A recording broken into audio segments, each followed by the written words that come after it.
Hello everyone, welcome to my new mini blog. তো কেমন আছো তোমরা সবাই? আমি তো বেশ ভালো আছি আর খুব মজায় আছি। তোমরা যেমনটা দেখলে দিদির বাড়ি এসেছি, হ্যাঁ। তো তোমরা জার্নি অবধি দেখলে, দেন তার নেক্সট পার্টটা তোমাদের সাথে শেয়ার করছি। এটা হচ্ছে বিকেলবেলাকার ভিডিও। দুপুরবেলা লাঞ্চ করে দেন রেস্ট করে একটু বেরিয়ে পড়েছি ঘুরতে। হ্যাঁ, জিজু বললো চলো তোমাকে একটা নতুন খুব সুন্দর একটা জায়গা দিয়ে ঘুরিয়ে আনি। তো যেমন কথা তেমন কাজ, বেরিয়ে পড়লাম।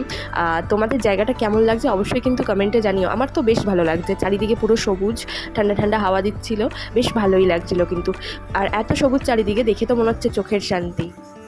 তো গাইস, তোমরা কি চিনতে পারছো আমার পেছনে এগুলো কিসের গাছ? যারা চিনতে পারলে অবশ্যই কমেন্ট করে জানিও কিন্তু।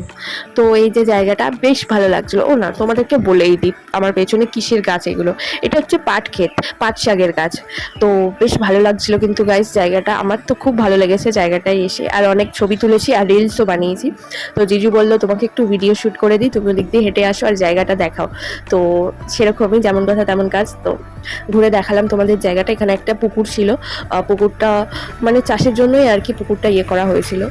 তো জায়গাটা বেশ সুন্দর, আমার তো গিয়ে বেশ মজা লেগেছে। তোমাদের জায়গাটা দেখে কেমন লাগলো অবশ্যই কিন্তু কমেন্ট করে জানিও গাইস। তো এই ব্লগটা এখানেই রাখছি। তো তোমাদের সাথে দেখা হচ্ছে নেক্সট মিনি ব্লগে। টাটা। এই ব্লগটা এখানেই শেষ করলাম। আর তোমরা কে কেমন আছো অবশ্যই কিন্তু কমেন্ট করে জানিও। আমি তো বেশ ভালো মজায় আছি। টাটা।